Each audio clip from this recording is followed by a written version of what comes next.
was with a gentleman by the name of Gary Deaver, who long since retired, and then he passed away not long ago. But him and I were at his house on Converse, and his house had flooded, and he went in to save his dogs, and his dog was in the basement. He was treading water, so he rescued his dog at the same time all these people are coming up asking about gas leaks and if their furnaces, because everyone's basement was underwater, not knowing that my house over on Maury Avenue was in the same fix as everyone else's. My wife and young son was home at that particular time.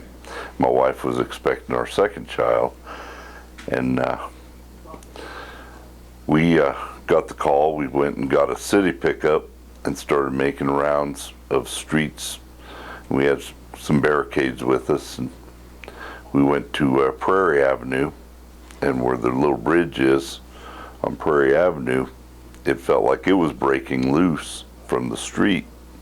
So we got off it and barricaded it up so people wouldn't drive across it, and just tried to help as many people as we possibly could at that evening.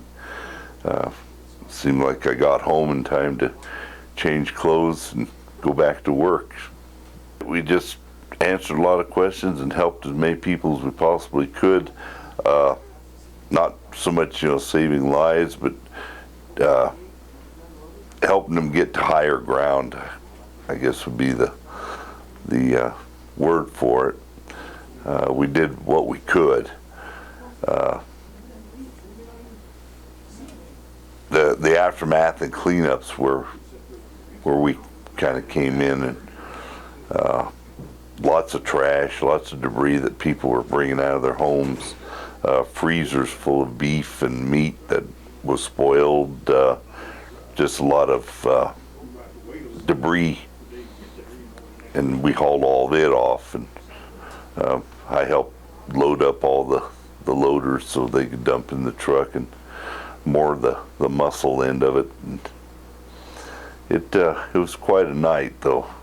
There was a little Volkswagen that was real close to being sucked into Dry Creek, just before Buffalo Ridge, and there was a couple of guys holding on to it, and I went down and kind of held on to it too, and a gentleman with a Jeep backed his Jeep as close as he could. We put a winch cable on it, and he actually pulled the people out, but the Volkswagen was actually floating. I don't know how it kept from not going down Dry Creek, but it's the same spot where the sheriff and Leo Pondo's daughter and 6 or 7 others had lost their lives. My wife, she had to go to a neighbor's home because like I said, our basement filled up with water, and one of the walls in our basement collapsed, which kind of moved our home a little bit, and she was kind of scared and worried. And with the water, she didn't know what to do. And we had one of our neighbors across the alley, a smaller home than ours, but they took her in and took good care of her. Then the next day she went in false labor. We thought we was going to have a flood baby. But my youngest, he was born about 2.5 weeks after the flood. But she had to go in for an exam, and they did it by flashlight because the hospital was out of power.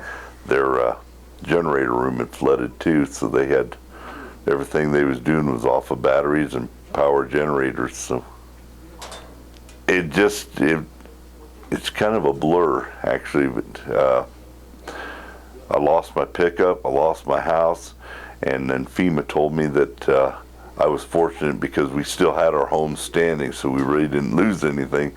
I guess the bad part of it was we fought with FEMA, and like everyone else, trying to get aid and help.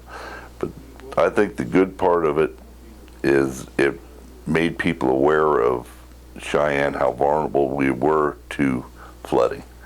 And here we are 30 years later, and we're doing things to kind of alleviate. If it works or not, we'll never know. We may never see it again the way that it happened. But I never seen so much hail and rain, and then there's tornadoes, but I never seen any of the tornadoes. But it was kind of a scary night.